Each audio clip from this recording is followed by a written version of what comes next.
시청자 여러분 안녕하십니까? JTB 아침 뉴스입니다. 수능일인 오늘은 큰 추위 없이 대체로 맑고 포근하겠습니다. 아침 최저기온은 전주 5도, 익산 1도 등 영하 1도에서 5도로 어제와 비슷한 수준입니다. 낮에는 기온이 10도 이상 올라 15도 안팎에 머물며 포근하겠습니다. 하지만 미세먼지 농도는 나쁨 수준이 예상됩니다. 내일은 대체로 흐린 가운데 새벽부터 오전까지 곳곳에 빗방울이 떨어지겠습니다. 주말부터는 기온이 점차 떨어지면서 다음 주는 평년 기온을 밑도는 추운 날씨가 이어지겠습니다. 전북대 총장 선거 개입 의혹 소식입니다. 경찰은 전면 부인하고 있지만 경찰관이 전북대 교수들에게 보낸 문자를 보면 이해하기 힘든 부분이 많습니다. 또 현 총장과 대척점에 서 있는 교수들만 골라 접촉하면서 선거 쟁점화를 위해 짜고 친 것이 아니냐, 이런 의혹까지 나오고 있습니다. 정원익 기자입니다. 경찰청 본청 수사팀장인 김모 경감이 전북대 교수들에게 보낸 문자 메시지는 비상식적입니다. 단도직 입적으로 이남호 총장 비리와 관련해 통화가 가능한지 물었습니다. 검찰과 경찰 수사통들은 이해할 수가 없다는 반응입니다. 경찰 주장대로 첩보 수집 단계였다면 내사보다도 훨씬 조심스럽게 만남을 청하지 대놓고 목적부터 밝히지는 않는다는 겁니다. 첩보 수집 대상이 장관급 예우를 받는 현직 국립대 총장이라면 초보 경찰관이 아닌 이상 더더욱 은밀하게 하는 게 맞습니다. 김 경감이 특정 교수들만 골라 접촉한 점도 의심쩍습니다. 공교롭게도 현 총장과 사이가 안 좋거나 경쟁 관계인 총장 후보자들이기 때문입니다. 게다가 김 경감이 알고자 한 비리, 즉 현 총장과 관련해 세간에 돌아다니는 문제와도 별다른 연관이 없는 교수들입니다. 무엇보다 가장 중요한 건 이 같은 일이 벌어졌던 때가 총장 선거운동 기간이었다는 사실입니다.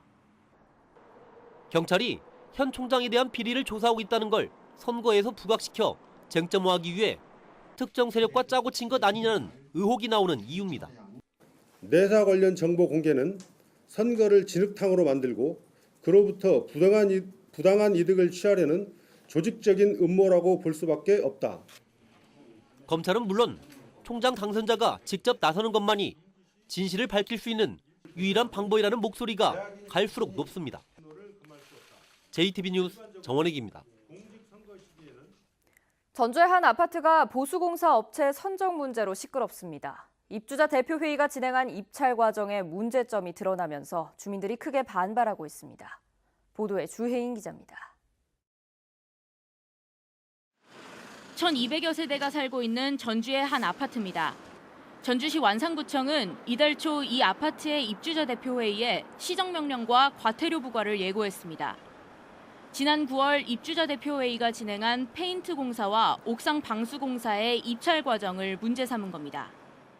입주자 대표회의는 최종 낙찰된 A업체가 과거 2번이나 행정처분을 받았지만 행정처분 없음에 해당하는 최고점 15점을 줬습니다. 또 기술자 보유 항목에서는 경력에 따라 차등을 둬야 한다는 국토부 지침을 어기고 단순히 인원수로 평가해 10점을 받아야 하는 경쟁사 B업체가 8점을 받았습니다. 입주자 대표회장은 단순한 실수일 뿐 고의성은 없었다고 해명했습니다. 저희들도 잘 몰랐어요. 평가자는 어떻게 합니까? 우리가 아마추어인데 전문가다. 주민들은 경쟁사 B업체 입찰가가 최종 낙찰된 A업체보다 2억 원이나 적은데도 B업체가 탈락했다는 건 납득할 수 없다고 주장하고 있습니다. 가격이 200만 원도 아니고 2천만 원이 2억이라는 금액을 더 주고는 절대 할 수가 없습니다. 지자체가 공사중지 명령을 내리지 않는 한 공사는 계속될 예정이어서 주민들 간의 갈등은 쉽게 사그라들지 않을 것으로 보입니다. JTB 뉴스 주혜인입니다. 조류 인플루엔자의 원인으로 철새가 꼽혀왔는데요. 도내 철새 도래지에서 AI 바이러스가 잇따라 검출되고 있습니다. 긴장감이 높아지면서 방역 당국과 사육 농가들의 움직임이 빨라지고 있습니다. 권대성 기자입니다. 겨울 철새들이 찾아온 만경강 하구 일대입니다. 지난달 8일 이곳의 야생조류 분변에서 AI 바이러스가 처음 나온 데 이어 지난 11일까지 익산과 군산 정읍에서도 연이어 AI 바이러스가 나왔습니다. 지난 10월부터 7개 시도에서 검출된 13건 가운데 전북이 4건으로 가장 많습니다. 특히 3건의 유전자 형태는 고병원성이 주로 나오는 H5와 H7형이었습니다. 전파율과 취사율이 높은 고병원성 AI 발생 우려가 높아진 겁니다. 사육 농가와 방역 당국은 긴장감 속에 방역을 강화하고 있습니다. 철새 도래지 5곳을 매일 소독하고 있고 거점 소독시설 13개소를 운영 중에 있으며 특히 김제, 산란계 밀집 지역에 대해서는 매일 2차례씩 도를 소독하고 있습니다. AI 발생에 가장 취약한 오리 사육 농가의 사육도 일시 중단합니다. 정읍과 김제 등 4개 시군 47개 농가가 보상금을 받고 81만 마리를 내년 2월까지 키우지 않습니다. 사육을 하는 게 경제적인 면에서는 농가 입장에서는 그게 낫지만 국가 시책이고 서로 간에 조심하는 게 낫고 그렇기 때문에 최근 4년 동안 전북에서 AI 피해액은 900억 원에 가깝습니다. JTB 뉴스 권대성입니다. 2019학년도 대입 수능 시험이 잠시 뒤 8시 40분에 시작합니다. 도내에서는 63개 시험장에서 2만 560명의 수험생이 시험을 치릅니다. 조창현 기자입니다. 수험생은 아침 8시 10분까지 고사장에 입시를 마쳐야 합니다. 아직 이른 시간이지만 각 고사장마다 서둘러 집을 나온 수험생들의 발길이 이어지고 있습니다. 또 시험장 앞에는 선후배와 교사, 학부모들이 나와 수험생을 격려하고 있습니다. 오늘 수능시험은 6개 시험지구 63개 고사장에서 일제히 치러집니다. 8시 40분 국어를 시작으로 오후 5시 40분에 시험이 마무리됩니다. 제2외국어를 선택하지 않은 대부분의 학생들은 오후 4시 32분에 시험이 끝납니다. 영어 듣기 평가는 오후 1시 10분부터 25분간 치러지며 이 시간 동안 차량 경적과 생활 소음이 통제됩니다. 한국사는 필수 과목으로 응시하지 않으면 수능 시험이 무효로 처리됩니다.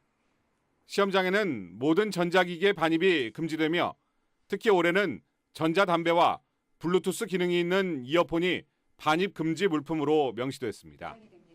전북교육청은 최근 탐구 영역 부정응시 사례가 늘고 있다며 주의를 당부했습니다. 푸는 순서가 있는데 선택한 과목만 문제지를 내놓고 풀어야 되는데 다른 문제지를 동시에 내놨을 경우에는 부정행위가 처리가 된다는 사실을 학생들에게 안내를 했음에도 불구하고 계속 발생하는 일들이 있습니다. 수험표를 분실했을 경우에는 시험 본부를 찾아 임시 수험표를 발급받을 수 있습니다. 올해 도내에서는 지난해보다 3명 늘어난 2만 560명이 수능 시험을 치릅니다. JTB 뉴스 조창인입니다. 사건 현장에서 CCTV와 블랙박스는 결정적인 단서가 됩니다. 그런데 이 두 가지를 무용지물로 만든 절도범이 있습니다. 석 달 동안 구리선을 훔쳐왔습니다. 오정현 기자의 보도입니다. 한 통신사 기지국을 지키는 CCTV, 벼랑간 암흑으로 변합니다. 화면을 먹통으로 만들고 범인이 노린 건 통신 장비에 달린 낙뢰 방지용 구리선. 37살 정모 씨는 지난 8월 이곳에서 구리선 50m를 잘라 훔쳐 달아났습니다. 여러 대의 CCTV가 있는데 자신의 범행 모습을 가리기 위해 이러한 페인트 스프레이를 이용했습니다. 차량도 블랙박스에 칠한 거 아세요? 발전 차량인데 그 안에 블랙박스가 있는데 한다 하죠. 같은 수법을 이용한 범행은 8월부터 최근까지 이어졌습니다. 전북과 전남, 충남을 돌며 모두 23차례 1,300만 원어치 구리선을 훔쳤습니다. 하지만 정 씨의 범행은 완벽하지 않았습니다. 주변 CCTV 모두를 가릴 수는 없었던 겁니다. 흰 차로 해갖고 저것다 대놨어요. 차를 내려와갖고 밑에서 작업을 해갖고 갖고 나가갖고 여기서 실어갖고 나가더만. 그게 다 찍혔어요? 네, 다 찍혔어요. 경찰 추적에 덜미를 잡힌 정 씨는 훔친 구리선을 고물상에 내다 팔았다고 털어놨습니다. 일용직으로 생활하다 보니까 돈이 없어서 범죄 수익금을 애인 생활비에 사용한 걸로 진술을 했어요. 경찰은 정 씨에 대한 구속영장을 신청하고 드러나지 않은 범죄가 더 있는지 캐묻고 있습니다. JTB 뉴스 오정현입니다. 장애인 주차구역을 차지하는 얌체 차량들이 최근 5년 새 9배나 늘었다는 조사 결과가 나왔습니다. 앞으로 한 달간 집중 단속이 이루어집니다. 나금동 기자입니다. 전주의 한 수영장 장애인 주차구역에 장애인 주차 표지를 붙인 승용차 한 대가 들어섭니다. 이곳에 차를 세우려면 반드시 걸음이 불편한 장애인이어야 하지만 차에서 내린 여성은 얼핏 보기에도 불편한 곳이 없어 보입니다. 장애가 있는 자가 탑승하지 아니한 경우에는 장애인 전용 주차구역에 주차할 수가 없어요. 몰랐어요. 가장 빈번한 위반 사례는 뭐니 해도 일반 차량이 장애인 주차구역에 차를 세우는 경우입니다. 한 승용 차량이 장애인 주차구역에 이렇게 버젓이 주차하고 있는데요. 장애인 주차 표지는 그 어디에도 찾아볼 수 없습니다. 장애인 주차구역을 가로막아 장애인들이 드나드는 걸 방해하는 경우도 적지 않습니다. 3시 반반에 나가는데 이렇게 이제 여기서 재활하고 그대로 있는 거예요, 지금 이제. 최근 5년 사이 장애인 주차구역 불법 행위가 전국적으로는 6배, 전주에서는 무려 9배나 늘었습니다. 장애인 주차구역에 주차를 방해할 경우 과태료가 50만 원이나 되고 주차 표지를 위조하거나 양도하면 200만 원의 형사고발까지 될 수 있습니다. 일반 주차구역에 협소한 곳에서 장애인 주차구역을 당연히 주차해도 된다라는 식의 그런 게 많아서 주차구역이 좀 협소한 지역들을 많이 찾아다닙니다. 장애인 전용 주차구역에서의 집중 단속은 도내 14개 시군에서 한 달 동안 이뤄집니다. JTB 뉴스 나금동입니다. 남원시가 겨울철을 앞두고 일부 도로를 통제하는 등 교통안전 대책을 내놨습니다. 완주군은 바이러스 없는 종묘를 생산하기 위해 배양시설을 개선했습니다. 김진형 기자입니다. 군산 디지털 농업인 대학 졸업식이 농업인 등 100여 명이 참석한 가운데 열렸습니다. 군산 디지털 농업인 대학은 농업 회계와 농산물 가공 상품화 실습 등 농업 경영에 필요한 다양한 정보를 제공하고 있습니다. 남원시가 겨울철을 앞두고 도로 결빙으로 인한 사고 등을 줄이기 위해 교통안전 대책을 내놓았습니다. 남원시는 주요 도로에 모래주머니 2만 개와 결빙 위험도로 안내판 26개를 설치하고 다음 달부터 고기 삼거리에서 달궁 삼거리 구간의 차량 통제를 실시합니다. 철저한 처리 대책을 수립해서 시민의 불편을 해소하고 안전하고 쾌적한 도로 환경을 조성해 나가겠습니다. 완주군이 주요 소득작물인 딸기와 감자 등의 품질 향상을 위해 우량 종묘 생산 시설을 개선했습니다. 완주군은 조직 배양실에 LED 조명 등을 설치하고 낡은 시설 교체와 배수 시스템을 정비해 바이러스 없는 조직 배양묘의 생산 안전성을 확보했습니다. 무병 우량묘를 지속적으로 생산하여 농가에 보급함으로써 농가 소득 향상과 지역 농업 발전에 기여하도록 하겠습니다. 정읍시가 몰래카메라 설치를 근절하기 위해 화장실 등 30여 곳의 다중이용 시설을 점검했습니다. 정읍시는 몰래카메라에 대한 불안감을 해소하고 성범죄를 예방하기 위해 정기적으로 점검할 방침입니다. JTB 뉴스 김진영입니다. 전주시가 리사이클링 타운에서 방치되고 있는 폐형광등과 폐건전지를 처리할 수 있는 전용 건물 건립을 추진하기로 했습니다. 전주시는 환경오염을 유발하는 폐형광등과 폐건전지가 리사이클링 타운에서 방치되고 있다는 전주방송의 보도와 지역 주민들의 요구를 반영해 전용 보관 건물을 지을 수 있도록 내년 본 예산안에 2억 5천만 원을 올리겠다고 밝혔습니다.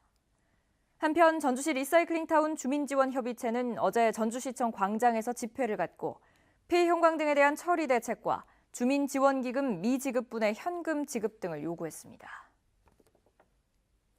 전라북도가 1,000만 원 이상의 지방세를 1년 이상 납부하지 않은 고액 상습 체납자의 명단을 전라북도와 시군 홈페이지에 공개했습니다.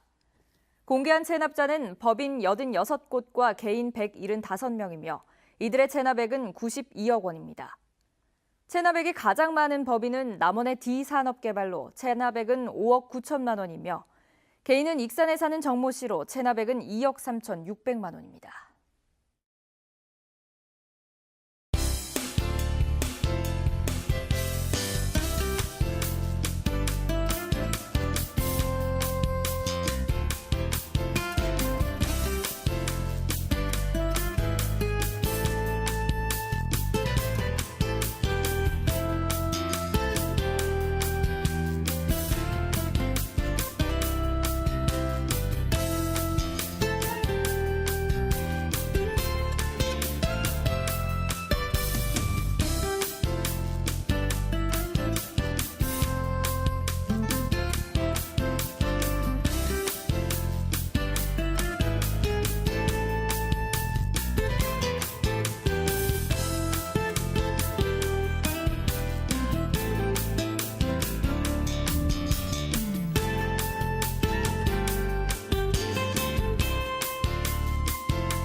JTB 아침 뉴스를 마칩니다. 함께해 주신 여러분 고맙습니다.